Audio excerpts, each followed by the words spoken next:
नमस्ते बच्चों, हमेशा खुश रहो। मैं JVN doctor Nirupama Harshvardhan, faculty of education and methodology, Jyoti Vidyapeeth Mahila Vishwavidyalaya, Jaipur से। बच्चों, मैं आज आपको आदिकाल के नामकरण के बारे में बताऊंगी कि आदिकाल के लिए विद्वानों ने कितने नाम दिए हैं और उनके आधार पर उन्हें किस तरह से उनकी समीक्षा की गई है। आदिकाल के लिए विद्वानों ने वीरगाथा काल, संधि काल, चारण काल, सिंध सामंत काल, बीज वपन काल आदि नाम सुझाए हैं और इसके लिए आदिकाल नाम ही सर्वथा उपयुक्त हमें नज़र आता है।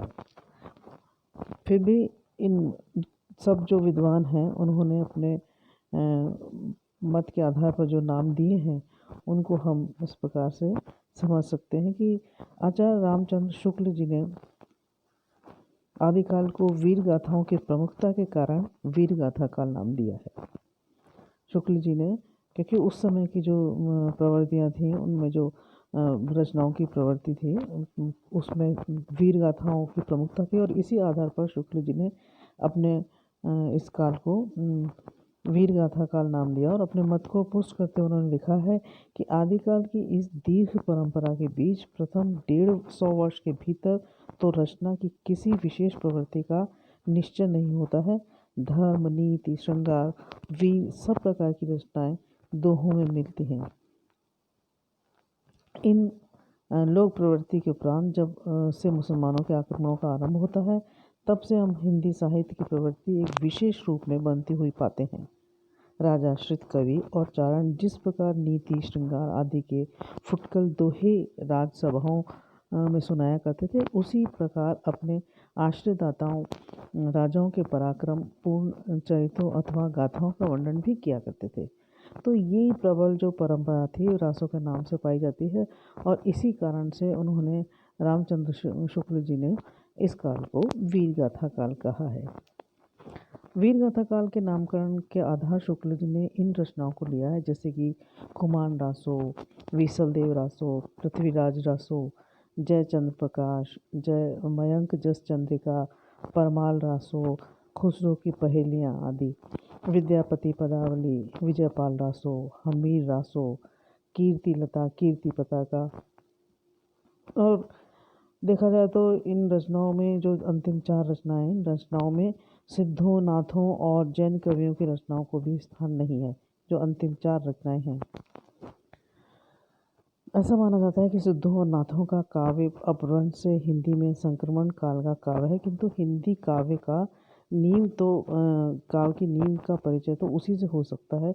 इसी प्रकार से ही रचनाओं का काल भी विवाद का विषय रहा है। विसलदेव रासो के रचयिता नरपति नाल का समय मेनारिया जी ने संवत 1545 माना है तथा पृथ्वीराज रासो की अर्ध ऐतिहासिक पृथ्वीराज रासो को भी अर्ध ऐतिहासिक काव्य उन्होंने कहा है।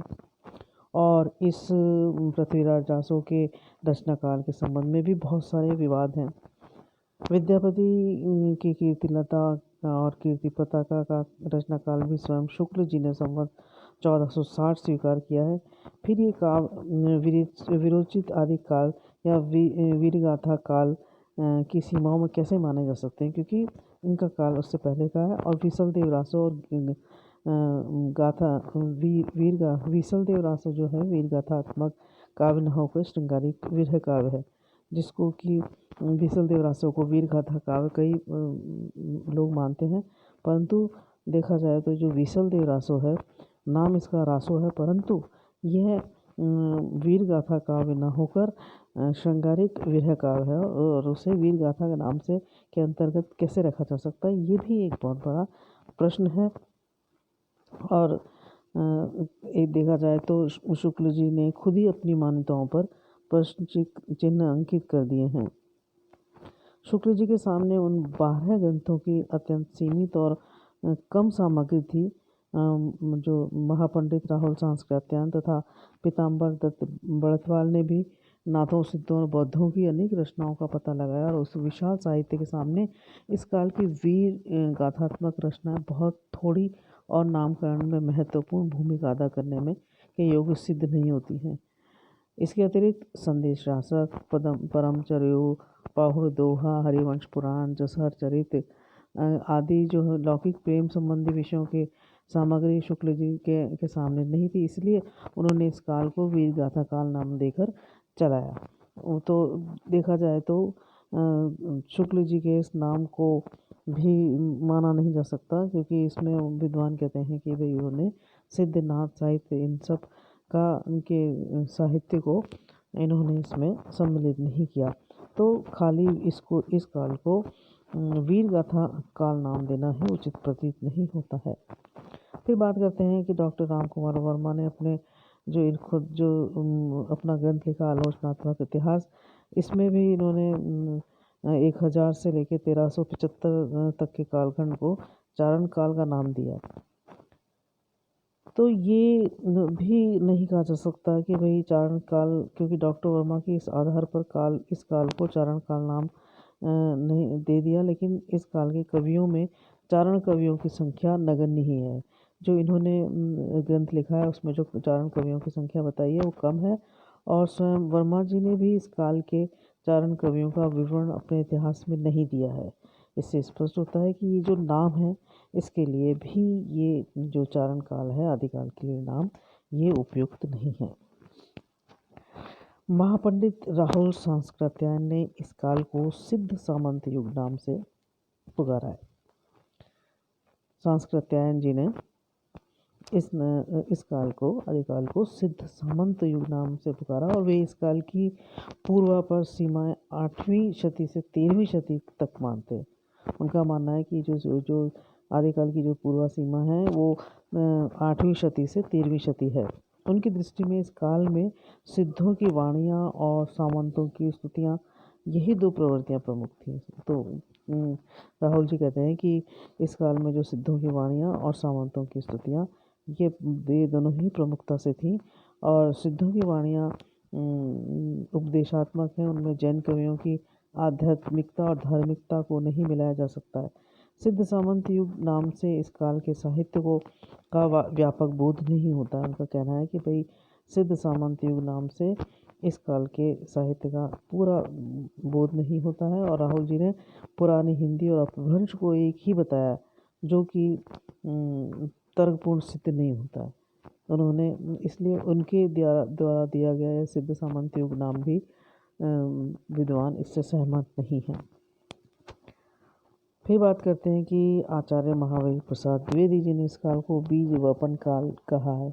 वो किस आधार पर कहा है कि भाई इस नाम से तो ऐसा भ्रम होता है कि मानो हिंदी साहित्य का आरंभ ही यहीं से हो, जबकि सत्य तो ये है कि ये एक साहित्य एक चली आई परंपरा का विकास मात्र है। इस काल में के कवि और साहित्यकार कोई नौसिखिया नहीं थे, बल्कि उनकी कला और उनकी रचना, उनकी कला जो थी प्रौढ़ और विकसित थी। ऐसे नाम साहित्य की परंपरा और इतिहास को नकारने का प्रयत्न करता है। तो ये जो बीज वपन काल है कि भाई नहीं, ये नहीं, इस काल में तो कोई वो नहीं था, कोई बीजारोपण नहीं था एक तरह से।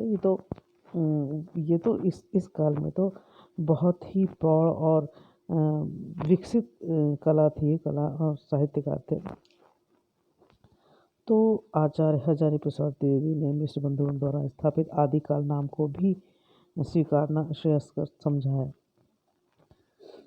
वे किसी एक प्रवृत्ति के आधार पर किसी काल के नामकरण को उचित नहीं समझते। वो कहते हैं कि नहीं, कोई एक प्रवृत्ति हो और उसके आधार पर हम उस काल का नामकरण कर दें, ऐसा नहीं है, बल्कि उसमें सभी चीज़ें, हर चीज़ उसमें हमको देखनी पड़ती है। उस समय की प्रवृत्तियाँ, उस समय के कवि, उस समय का के रचना, उस समय का रचना काल, इन सब बातों के ऊपर गौर करना बहुत ही आवश्यक होता है। तो ये बात भी उनके द्वारा नहीं मानी जा रही है। और जो आदिकाल नाम दिया गया है वो उनके द्वारा श्रेयस्कर लेकिन समझा गया है कि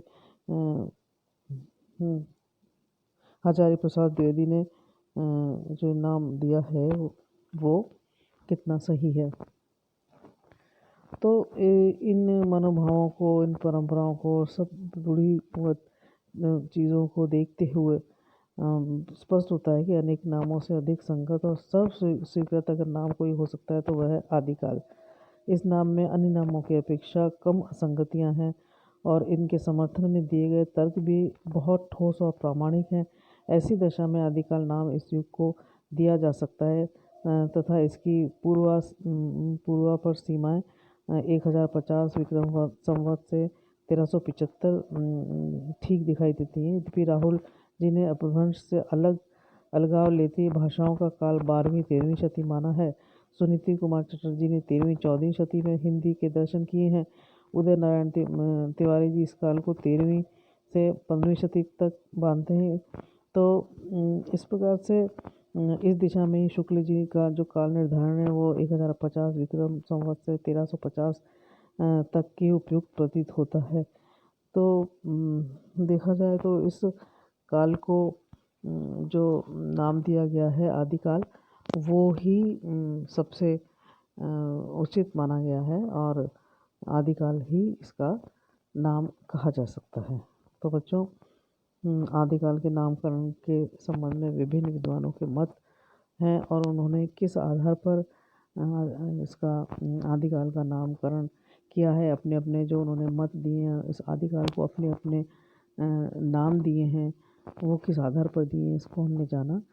और मुझे विश्वास है कि आपको ये नामकरण समझ में आया होगा। फिर भी आपकी कोई जिज्ञासा है, कोई प्रश्न, तो आप मुझे कमेंट बॉक्स में कमेंट कर सकते हैं, मैं उसका उत्तर आपको दूंगी। शेष अगले वीडियो में आपको मैं आदिकाल के बारे में बताऊंगी। नमस्कार।